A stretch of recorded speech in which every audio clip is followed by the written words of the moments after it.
They started calling it sensory erasure a few weeks before it happened to me. At first, I didn't take it seriously. News always finds dramatic names for things. But by mid-March 2026, everyone around here was talking about the fog, how it didn't just blind you, it took things away. Your sense of direction, your balance, even your sense of where your own body was in space. I remember thinking, how bad could fog really be? I found out on March 18th. That morning started normal, cold but clear. I stepped outside my house to bring in a tool I'd left near the fence the night before. I was maybe 10 feet from the porch when it happened. The world just disappeared. No warning, no slow roll in. 1 second, I could see the fields, the trees, the horizon. Next second, nothing but white. Not gray, not misty, pure white. It was like someone pressed my face against a blank screen. I froze for a second, trying to process it. Then I remembered what they'd been saying on the radio. Don't move, stay put. But I was already outside, and the door was just behind me, right? I turned around to go back, and that's when it hit me. The ground didn't feel stable anymore. I took a step, and my body tilted like I was walking downhill, even though I knew I was on flat land.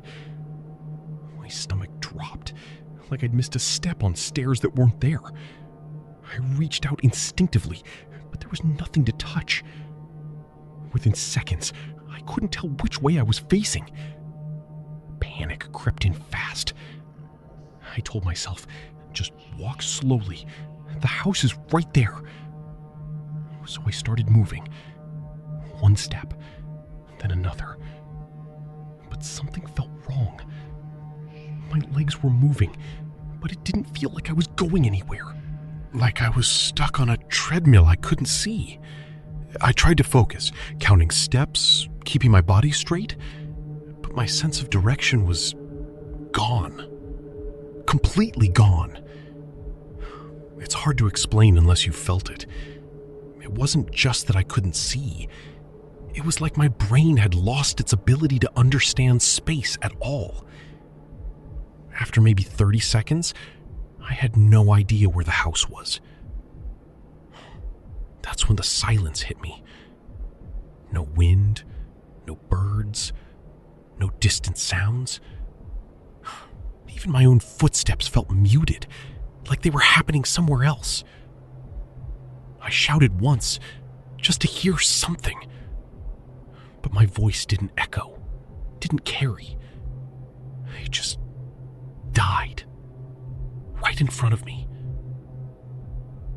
That's when I realized I might already be lost. I tried to stay calm, but every step made it worse. My body kept drifting. I'd try to walk straight, and suddenly it felt like I was turning without meaning to. My balance was off, like the ground was shifting under me. And then I felt it.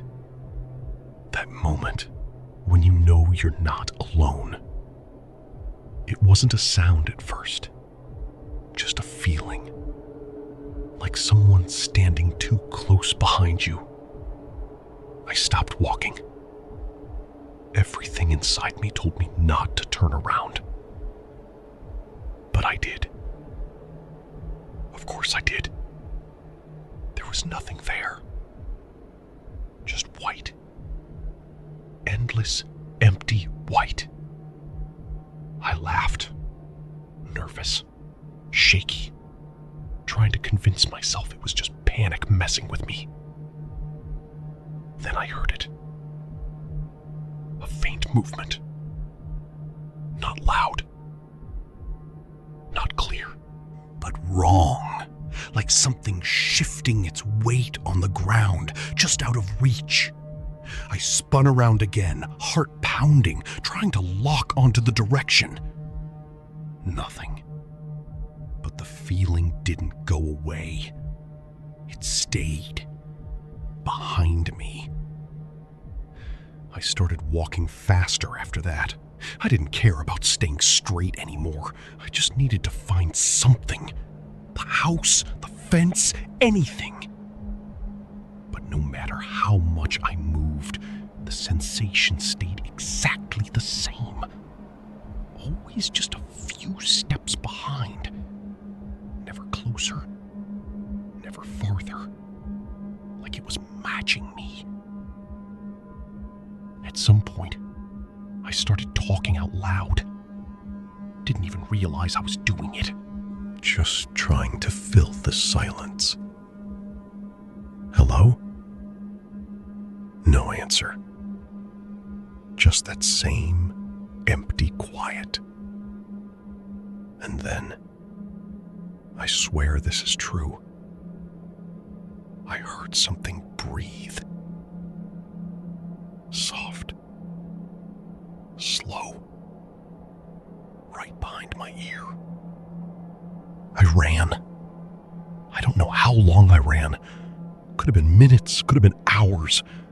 My legs burned, my chest felt like it was going to collapse. But I didn't stop. Because I knew if I stopped, it wouldn't.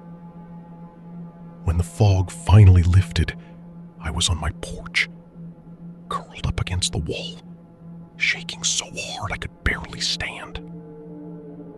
Later, I saw the tracks. I hadn't run across the yard. I hadn't gone anywhere. I'd been moving in tight circles the entire time.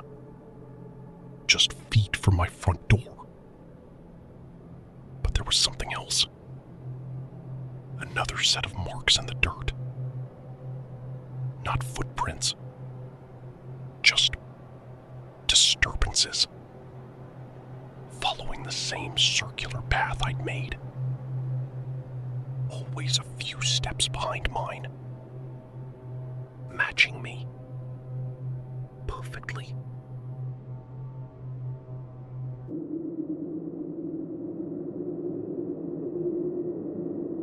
People keep asking me what I actually saw that night. I usually tell them it was just fog. That's easier than explaining the rest. It happened in late March 2026, during what they were calling the worst stretch of whiteouts in years. I was driving a long-haul route, cutting through a rural bypass to save time. No traffic, no lights, just empty road and open land. The fog rolled in fast. One minute I could see the road ahead. The next it was swallowed whole. I slowed the truck to a crawl, hazard lights blinking into nothing. Visibility dropped to maybe a few feet, if that. That's when my eyes started playing tricks on me. I'd heard about it on the radio, the pareidolia peak effect. When your brain doesn't get enough visual input, it starts filling in the gaps. Shapes, faces, movement where there isn't any. At first it was small things. Shadows that looked like they shifted. Edges that didn't stay still. But then, it got worse. Through the fog, I started seeing tall shapes. Not clear, never clear, but there. Thin, stretched silhouettes, like people pulled too long. They didn't move normally. They flickered, like a bad signal on an old TV. On, off, on. Each time they reappeared, they seemed closer. I remember gripping the steering wheel so tight my hands hurt, telling myself it wasn't real, just my brain trying to make sense of the fog. But then one of them jerked. Not a smooth movement, a sharp, broken shift, like frames skipping. That's when I realized I wasn't imagining it. They were moving. There were 3 of them, standing somewhere out in the white, just far enough that I couldn't make out details, but close enough that I knew their height wasn't normal. Too tall, too uneven, and they were facing me. The flickering got faster, their outlines vibrating, distorting, like they couldn't hold a solid shape. And with each flicker, they edged closer to the truck. I couldn't hear anything outside. No wind, no engine echo, just silence. Until I heard it. A soft tapping right against the driver's side window. I froze. I didn't turn my head. I didn't want to see how close they'd gotten. The tapping came again. Slow. Irregular. Like something wasn't used to knocking. And then it stopped. For a second, there was nothing. Then I heard a voice. Not from the window. From somewhere out in the fog. Calling out. Low. Familiar. Like someone I knew. Hey, you okay? Every instinct told me to stay inside. But the voice sounded real.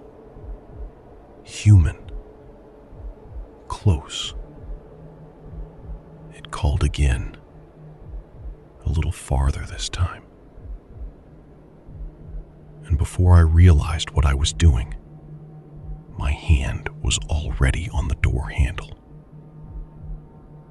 Because somehow, it didn't feel like it was coming from outside anymore.